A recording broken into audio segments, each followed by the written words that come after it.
हैं preparation of halo alkanes and halo arenes का next part. ठीक है, इससे पहले हम method of preparation of halo alkanes पे कुछ रिएक्शंस देख चुके हैं, कुछ मेथड्स ऑफ प्रिपरेशन हम देख चुके हैं। अगर हम बात करें तो हमने सबसे पहले बात की थी फ्रॉम एल्कोहल से। ठीक है, और एल्कोहल से हमने क्या प्रिपेयर किया था? Halo alkanes. ओके, यहां से हमने हेलो एल्केन्स को प्रिपेयर किया था।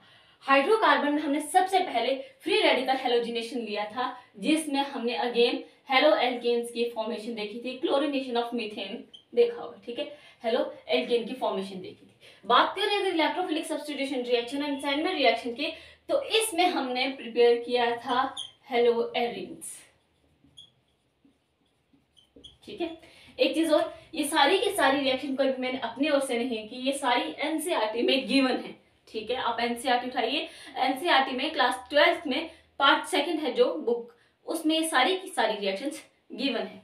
ठीक है, और इनका हमने मैकेनिज्म भी देखा था। इसी के साथ आज जो हम स्टार्ट करेंगे वो हमारा होगा फ्रॉम एल्केन्स। एल्केन्स में हमने addition of HX and X2 यानी कि हाइड्रोजन हैलाइड HX और X2 हो गया हेलोजेंस, और यहां से भी हमारा क्या प्रिपेयर होगा? Halo alkanes. ठीक है, और हेलोजन एक्सचेंज से भी हमारा क्या प्रिपेयर होंगे? Halo alkanes. अब मैं इसे मैंने इतना मतलब हाईलाइट क्यों किया है? क्योंकि इसमें हमें 4 डिफरेंट नेमिंग रिएक्शन हमें देखने को मिलेंगी। ठीक है, बुक में सिर्फ 2 है, 2 और देखते हैं, इसी के साथ आएगी सिमिलर रिएक्शंस आएंगे साथ साथ में, तो वो भी देखेंगे। जैसे हमने सैंडविच रिएक्शन में एक रिएक्शन और की थी, कौन सी? गाटुमान रिएक्शन। ठीक है, इसी के साथ की थी, जहां से हमने क्या प्रिपेयर किया था? Hello arenes. इसी तरह से हेलोजन एक्सचेंज में भी हम क्या करेंगे? 4 डिफरेंट नेमिंग रिएक्शन देखेंगे और इसका एक अलग वीडियो देखेंगे। ठीक है, आज जो हमें करना है, हमें करना है addition of hydrogen halide and addition of halogens. ठीक है, तो करें शुरू। इससे पहले इतना पार्ट हम कवर कर चुके हैं, अब हम पार्ट डी स्टार्ट कर रहे हैं फ्रॉम एल्केन्स, यानी कि एडिशन ऑफ हाइड्रोजन हैलाइड। ठीक है, अब देखो, ये हाइड्रोजन हैलाइड है, क्लास 11th में भी हम देखते आ रहे हैं। अगेन वहां पे तो कभी पढ़ा कभी नहीं पढ़ा, लेकिन 12th में सब पढ़ते हैं। ठीक है, तो देखो, एडिशन ऑफ हाइड्रोजन हैलाइड, हमें क्या प्रिपेयर करना है? हाइड्रोजन हैलाइड की एडिशन करवानी है और प्रिपेयर करने हैं हेलो एल्केन्स। ठीक है, हाइड्रोजन हैलाइड। हाइड्रोजन हैलाइड को प्रिपेयर कैसे करेंगे? हमारे पास कोई भी अनसिमेट्रिक एल्कीन हो सकता है, कोई भी अनसिमेट्रिक एल्कीन हो सकता है, जिस पे हम हाइड्रोजन हैलाइड की एडिशन करवाएंगे यानी कि HX, और ये रिएक्शन हमें क्या देगी? रिजल्ट RCH X CH2 और यहाँ पे भी H। ठीक है, अब ये तो मैंने बना दिया, लेकिन बनाया कैसे? ठीक है, X हमारा नेगेटिव पार्ट है और ये हमारा पॉजिटिव पार्ट। ठीक है, ये फॉलो करता है, ये जो एडिशन ऑफ हाइड्रोजन हैलाइड होती है फॉलो करती है मार्कोनिकॉफ्स रूल को। ठीक है, मार्कोनिकॉफ्स रूल को फॉलो करते हुए ये अपनी HX की एडिशन जो होती है अनसिमेट्रिक एल्कीन्स पे देती है। एल्कीन्स हो या एल्काइंस हो, दोनों के केस में क्या होता है? ये मार्कोनिकॉफ्स रूल को ही फॉलो करता है। अब ये रूल क्या कहता है? ठीक है, इस रूल की अगर बात करें तो ये कहता है कि negative part of attacking species, negative part of attacking species, ठीक है, अटैकिंग स्पीशीज का negative part will attack on that carbon atom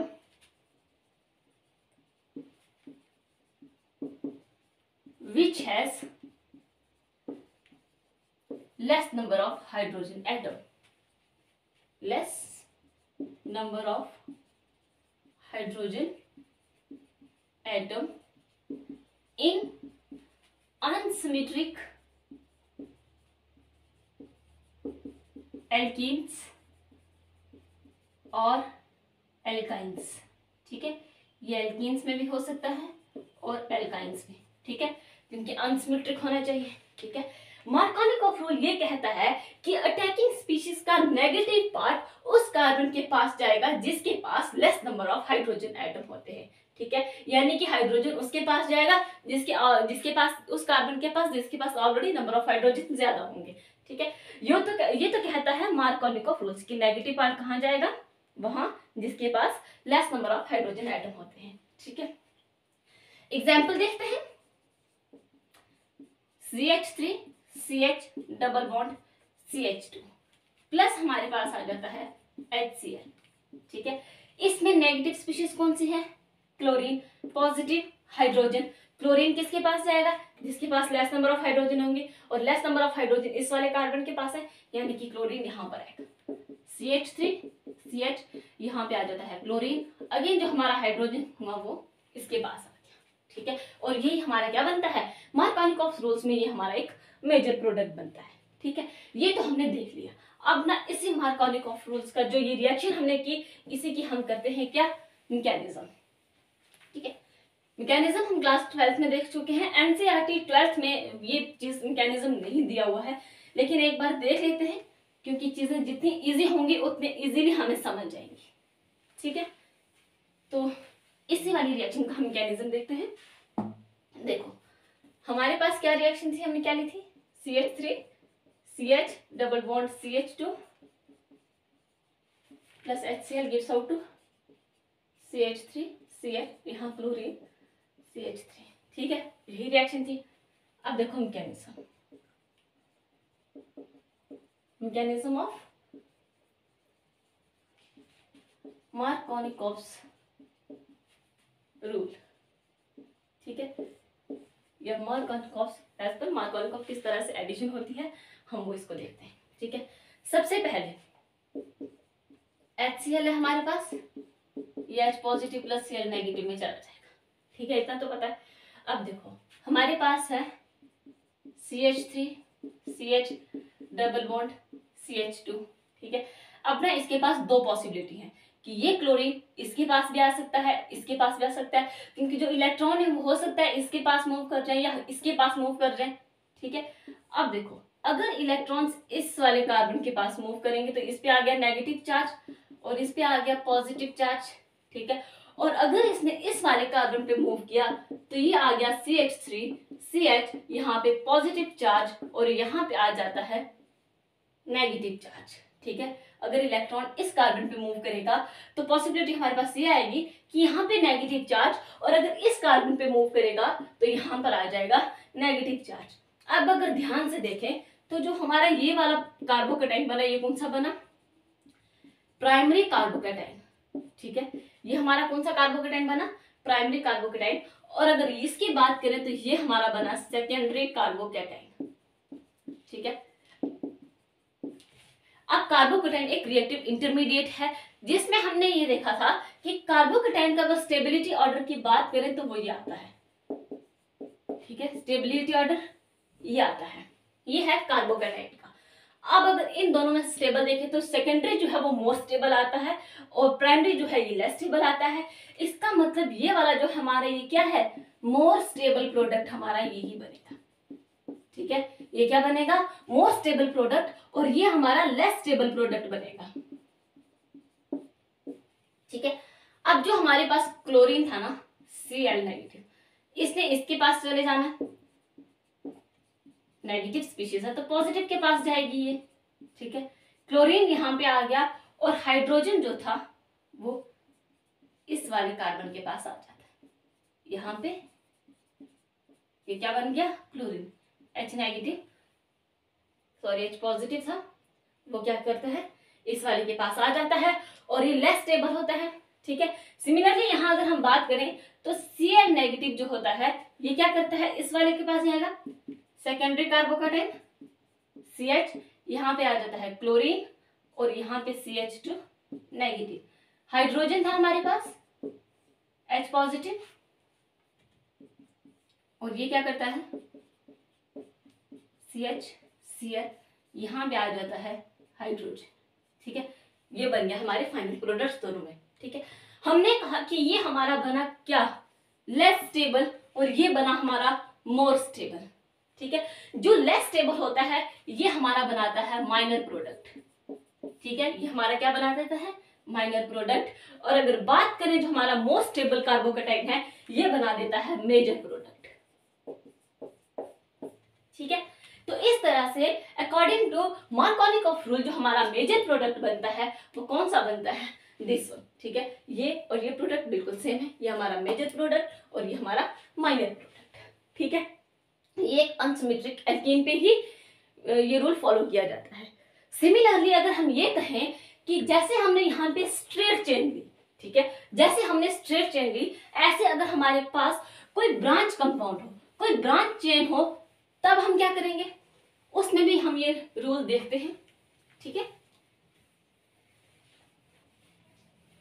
देखो अब ना एक अनसिमेट्रिक एल्केन हम देखते हैं ब्रांच वाला। ठीक है, CH3 डबल बॉन्ड CH2, ये कौन सा स्ट्रक्चर है हमारा, आइसोब्यूटीन का।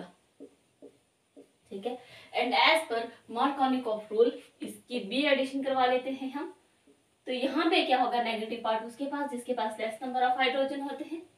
ठीक है, CH3 CH3 CH2 और यहाँ पर आ जाता है CH3, यहाँ पे हाइड्रोजन आके ये बना देता है 3। ठीक है, सिमिलरली वैसे ही इसका मैकेनिज्म चलेगा जैसे हमने फर्स्ट वाले में किया जिसमें अनब्रांच में किया। ठीक है, वैसे ही सिमिलर इसमें भी मैकेनिज्म चलेगा, फर्स्ट थिंग। सेकंड, अगर हम ये कहें कि हमारे पास कंपाउंड कुछ ऐसा आएगा, CH3 CH double bond CH2 plus इसमें हम HCl की एडिशन करवा रहे हैं। यहाँ पे क्या है कि क्लोरीन यहाँ पर आने के बजाय इस पोजीशन पे आएगा। ठीक है, यहाँ पर हाइड्रोजन है। ठीक है, यहाँ पर क्या होता है कि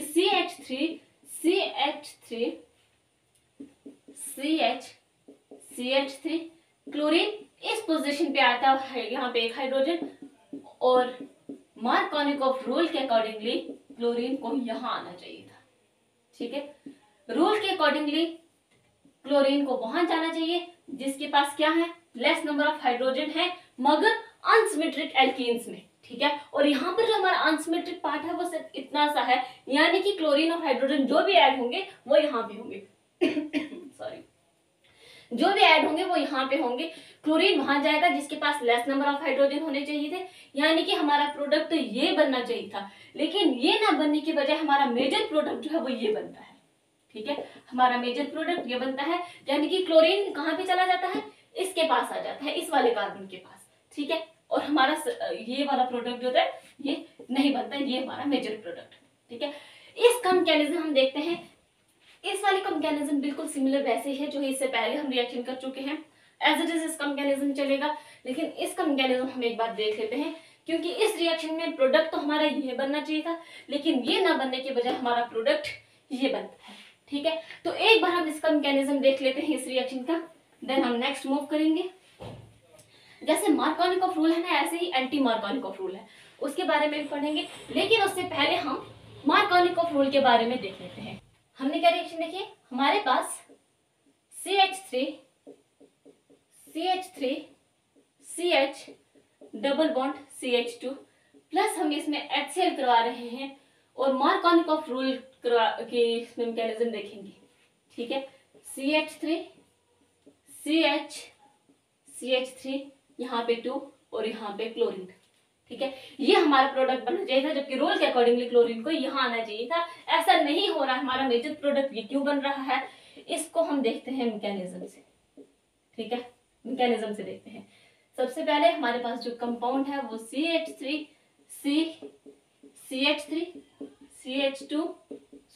डबल बॉन्ड CH2 ये है। यहाँ पे भी इलेक्ट्रॉन को यहाँ भी मूव कर सकते हैं और यहाँ पे भी मूव कर सकते हैं, यानी कि दो पॉसिबिलिटी है। एक पॉसिबिलिटी कि इलेक्ट्रॉन इस वाले कार्बन पे मूव हुए तो इस वाले कार्बन पे क्या आ गया, नेगेटिव चार्ज आ गया, CH2 इसके पास ये है CH। ठीक है, जब इलेक्ट्रॉन यहाँ मूव किया तो नेगेटिव चार्ज यहाँ और पॉजिटिव चार्ज इस कार्बन पे। सिमिलरली अगर इलेक्ट्रॉन इस कार्बन पे मूव करेंगे तो CH3 CH2 नेगेटिव चार्ज यहाँ और पॉजिटिव चार्ज यहाँ, ठीक है। अगर हम इसे देखें तो ये हमारा कौन सा बना, प्राइमरी कार्बोकैटायन, ये हमारा बना प्राइमरी कार्बोकैटायन। और अगर हम इसकी बात करें तो ये हमारा बना सेकेंडरी कार्बोकैटायन, ठीक है, सेकेंडरी कार्बोकैटायन। और हमने इससे पहले भी जो रिएक्शन में मैकेनिज्म देखा उसमें हमने देखा कि इसका स्टेबिलिटी ऑर्डर क्या आता है, 3 degree is greater than 2 degree is greater than 1 degree, ठीक है। ये क्या है, स्टेबिलिटी ऑर्डर है, किसका, कार्बोकैटायन का, ठीक है। अब ना कार्बोकैटायन की ही कुछ खासियत है, एक बार उसको देख लेते हैं तो ये रिएक्शन हमें इजीली समझ आ जाएगी, ठीक है। कार्बोकैटायन एक रिएक्टिव इंटरमीडिएट है, ये तो हम सबको पता है। स्टेबिलिटी ऑर्डर इसका ये है, बार बार देखते आ रहे हैं। नेक्स्ट इसमें एक पॉइंट इंपॉर्टेंट है और वो क्या है कि इसमें रीअरेंजमेंट होती है, रीअरेंजमेंट,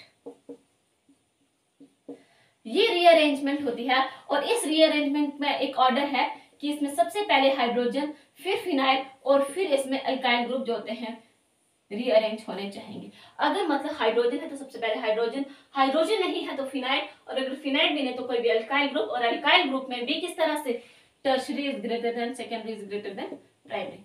इस तरह से ये क्या करेंगे, रीअरेंज होना चाहिए। और ये जो है ये इनको कहते हैं माइग्रेटरी एप्टीट्यूड, माइग्रेटरी, ये है क्या है, एक माइग्रेटरी एप्टीट्यूड है, ठीक है। देखो इतना तो पता चल गया कि हमें यहाँ पे रीअरेंजमेंट होनी चाहिए। अब ये रीअरेंजमेंट कब होनी चाहिए, जब भी क्या होता है कि प्राइमरी कार्बोकैटायन को, ठीक है, प्राइमरी कार्बोकैटायन को अगर सेकेंडरी कार्बोकैटायन या टर्शरी कार्बोकैटायन यानी कि ज्यादा स्टेबिलिटी की ओर जाने का मौका मिलेगा तो वो जरूर जाएगा। सिमिलरली अगर सेकेंडरी कार्बोकैटायन को मौका मिलेगा तो वो भी टर्शरी कार्बोकैटायन में जरूर मूव करेगा, ठीक है। यही वाला कंसेप्ट जो है यहाँ पे चल रहा है, ठीक है। देखो इसको देखते हैं पहले ये, ठीक है, ये है हमारा सेकेंडरी कार्बोकैटायन। अगर ये सेकेंडरी कार्बोकैटायन का पॉजिटिव चार्ज यहाँ आ जाए, यानी कि इस कार्बन पे अगर आ जाए तो ये हमारा टर्शरी कार्बोकैटायन बन जाएगा, यानी कि ये ज्यादा स्टेबल हो जाएगा, ठीक है। और इसके पास तो हाइड्रोजन है, ठीक है, इसके पास हाइड्रोजन है ना, क्योंकि कार्बन की 4 वैलेंसी पूरी करनी होती है, ठीक है। देखो यहाँ पे क्या हुआ, रीअरेंजमेंट होती है, ठीक है। यहाँ पे क्या होता है, रीअरेंजमेंट, लिख ले, रीअरेंजमेंट किसके लिए, ज्यादा स्टेबिलिटी के लिए।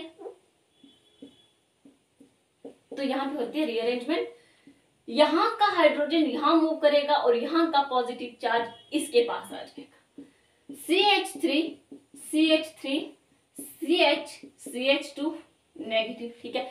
ये पॉजिटिव चार्ज इस वाले कार्बन के पास आया और इस कार्बन के पास जो हाइड्रोजन था वो इसके पास चला गया और इसने बना दिया tertiary carbocation which is more stable than that of the secondary carbocation, okay. अब इसमें तो ऐसा कुछ नहीं हो रहा क्योंकि ये यहाँ से यहाँ तो मूव कर नहीं सकते, इसके बीच में एक कार्बन आ रहा है, ये यहाँ से यहाँ मूव नहीं कर सकते, यहाँ पर अगर मूव करेगा तो ये सेकेंडरी, और बट यहाँ पे ऑलरेडी नेगेटिव चार्ज है तो ये तो मूव नहीं कर सकता। लेकिन इसके पास मौका है, ये ज्यादा स्टेबल हो सकता है, इसलिए ये यहाँ पर मूव करेगा, ठीक है। बाकी मैकेनिज्म सिमिलर चलेगा, ठीक है। CH3 CH3 CH CH2 negative part कहाँ आया, इसके पास क्लोरीन है, यहाँ पे पॉजिटिव चार्ज था और यहाँ से हाइड्रोजन आया H नेगेटिव, तो इसने यहाँ पे एक प्रोडक्ट बना दिया CH3 CH, यहाँ पे 2, यहाँ पे CH2 और ये बन गया Cl, ठीक है। ये क्या बन गया, Cl। और यहाँ पे क्या हुआ कि नेगेटिव इस वाले कार्बन के पास आएगा और पॉजिटिव इस वाले कार्बन के पास, CH2, इस CH2 के पास क्या होता है, यहाँ पे आ जाता है क्लोरीन, नेगेटिव चार्ज है, हाइड्रोजन यानी कि H पॉजिटिव, CH3 यहाँ पे क्लोरीन, CH2 और यहाँ पे CH3, ठीक है। जो ज्यादा स्टेबल तो ये मेजर प्रोडक्ट बनेगा, मोर स्टेबल है ये, ठीक है, ये मोर स्टेबल है। और ये वाला लेस स्टेबल है, ठीक है, जिसकी वजह से ये माइनर प्रोडक्ट बनेगा।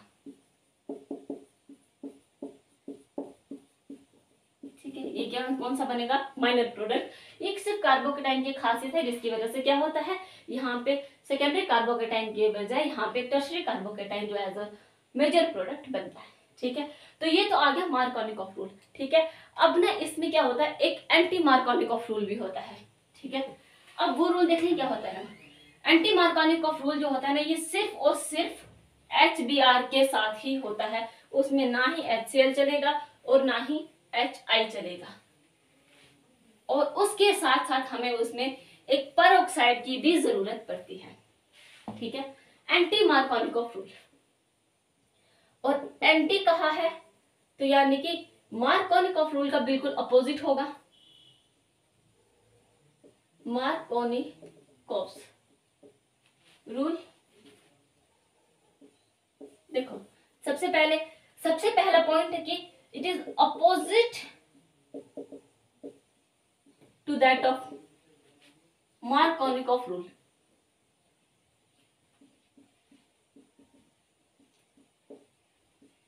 इसकी बिल्कुल अपोजिट चलेगा। ठीक है, इसका एंटी चलेगा। ये क्या कहता है कि negative part of attacking species, negative part of attacking species will attack on that carbon atom। कौन से कार्बन एटम पे जाएगा, मार्कोनिकॉफ रूल में हमने कहा था कि नेगेटिव पार्ट वहां जाएगा जिसके पास लेस नंबर ऑफ हाइड्रोजन होंगे। ये कहता है कि नेगेटिव पार्ट वहां जाएगा जिसके पास मोर नंबर ऑफ हाइड्रोजन होंगे। ठीक है, that carbon atom which has more number of hydrogen atom. ठीक है, मोर number of hydrogen atom in unsymmetric alkene. ठीक है, इस चीज का ध्यान रखना कि अनसिमेट्रिक ही होना चाहिए, मत सिमेट्रिक हो जाए। अनसिमेट्रिक एल्कीन्स और एल्काइंस। ठीक है, एल्कीन्स और एल्काइंस, ये है एंटी मार्कोनिकॉफ रूल कि नेगेटिव पार्ट वहां अटैक करेगा जिसके पास नंबर ऑफ हाइड्रोजन ज्यादा होते हैं। ठीक, एक बात और कि ये रिएक्शन जो चलती है in presence of peroxide, in presence of peroxide के साथ ही ये रिएक्शन चलेगी, अदरवाइज ये रिएक्शन नहीं चलती। परऑक्साइड, और इसी की वजह से परऑक्साइड, इसको हम परऑक्साइड इफेक्ट भी कहते हैं। परऑक्साइड इफेक्ट भी हम इसे कहते हैं, और साथ ही साथ हम इसे एक और नाम से भी जानते हैं, दैट इज खर्राश इफेक्ट। ठीक है, खर्राश इफेक्ट। ओके, इतनी प्रेजेंस ऑफ परऑक्साइड। एक चीज और कि ये सिर्फ और सिर्फ होता है विद HBr के साथ, ना ही HCl के साथ ये चलता है, ना ही HI के साथ ये चलता है। ठीक है, और जब भी क्या होता है ये ना जो मार्कोनिकॉफ रूल और एंटी मार्कोनिकॉफ रूल, ये सिर्फ तभी होता है जब हाइड्रोजन हैलाइड की एडिशन अनसिमेट्रिक एल्कीन्स या एल्काइंस के ऊपर होती है, तभी इन रूल्स को फॉलो किया जाता है। ठीक है, अब हम देखते हैं इसमें एक reaction RCH double bond CH2 plus HBr। ठीक है, और ये रिएक्शन किसी ना किसी परऑक्साइड इफेक्ट में परऑक्साइड के साथ चलेगी। परऑक्साइड के साथ चलते हुए ये क्या बनाती है, RCH। ये कहता है कि नेगेटिव पार्ट वहां जाएगा जिसके पास already number of hydrogen atom जो होते हैं वो ज्यादा होते हैं, यानी कि ब्रोमीन यहाँ पर और हाइड्रोजन इसके पास। ठीक है, एक और चीज इसमें लिख लेते हैं कि ये फॉलो करते हैं फ्री रेडिकल मैकेनिज्म को, follow free radical mechanism.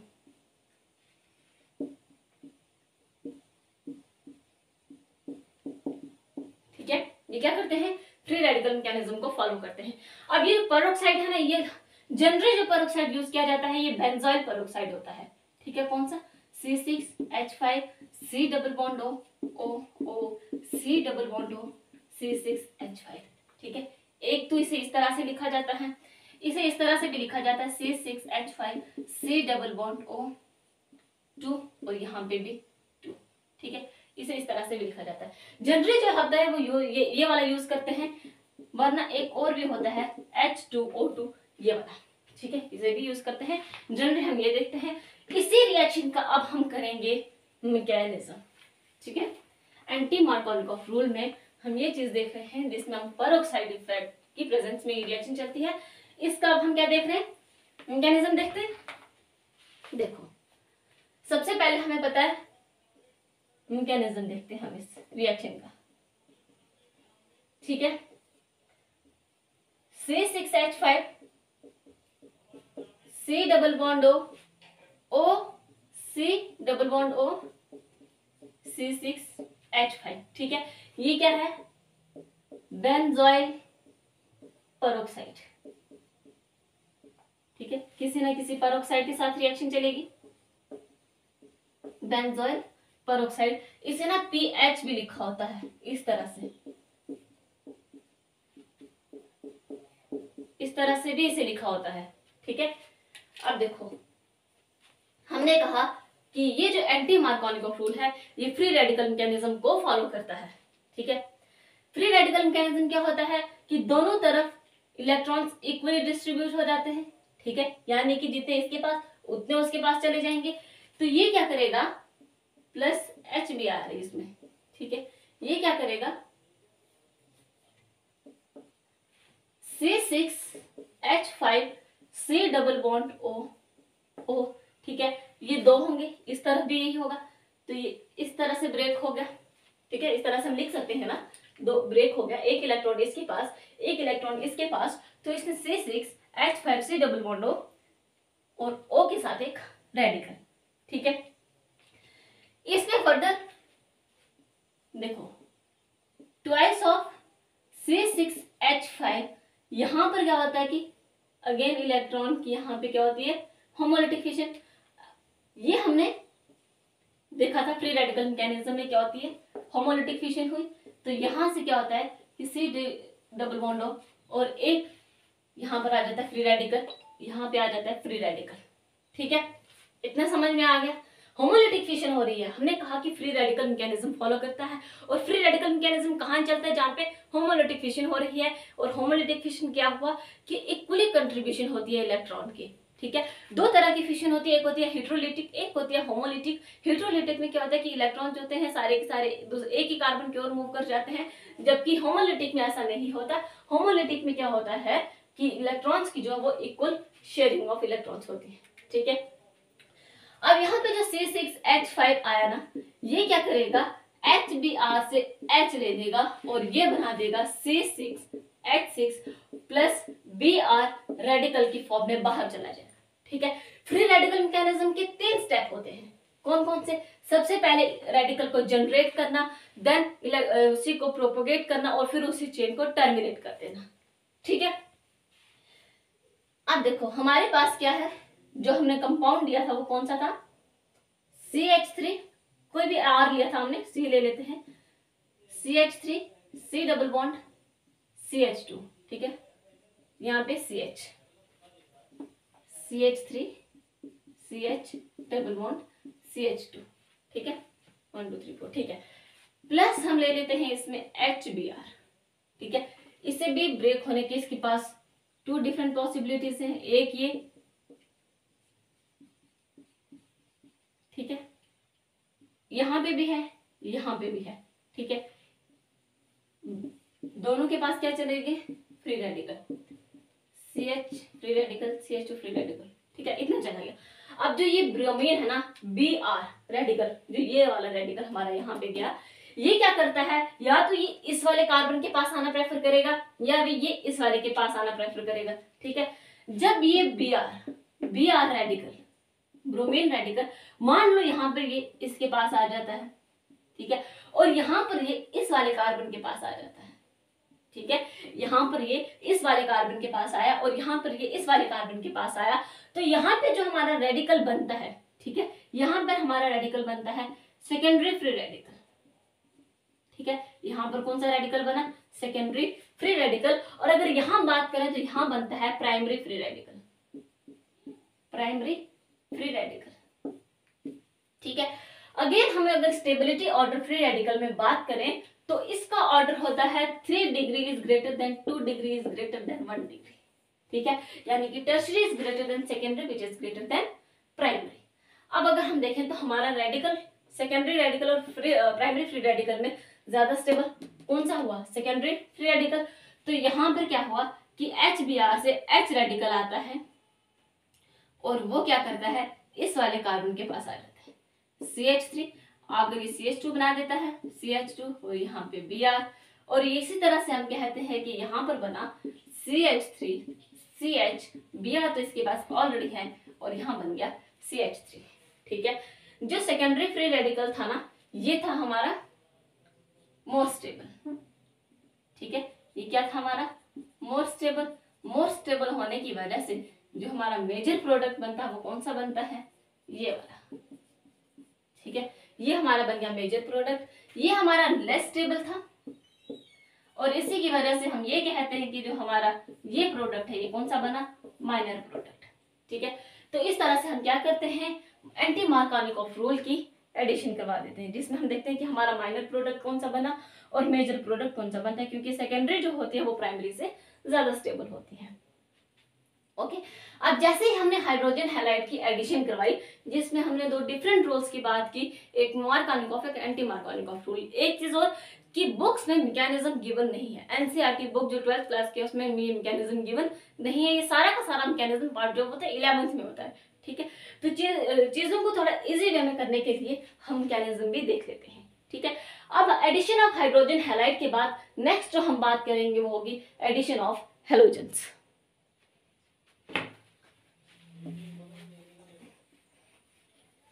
Next move करते हैं एडिशन ऑफ हेलोजन। नेक्स्ट हम देखते हैं एडिशन ऑफ हेलोजेंस, यानी कि X2।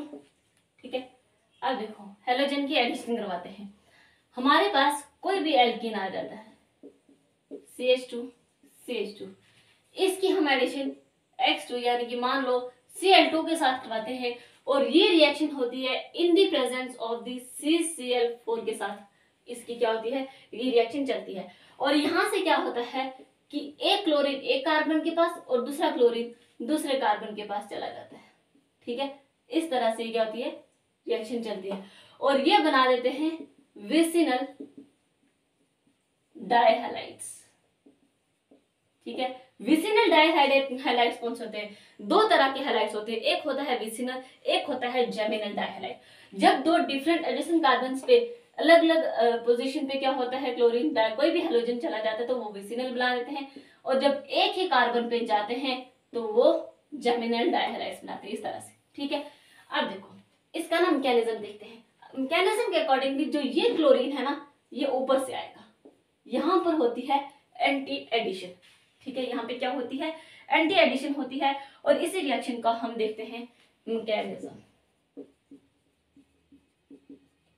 देखते हैं।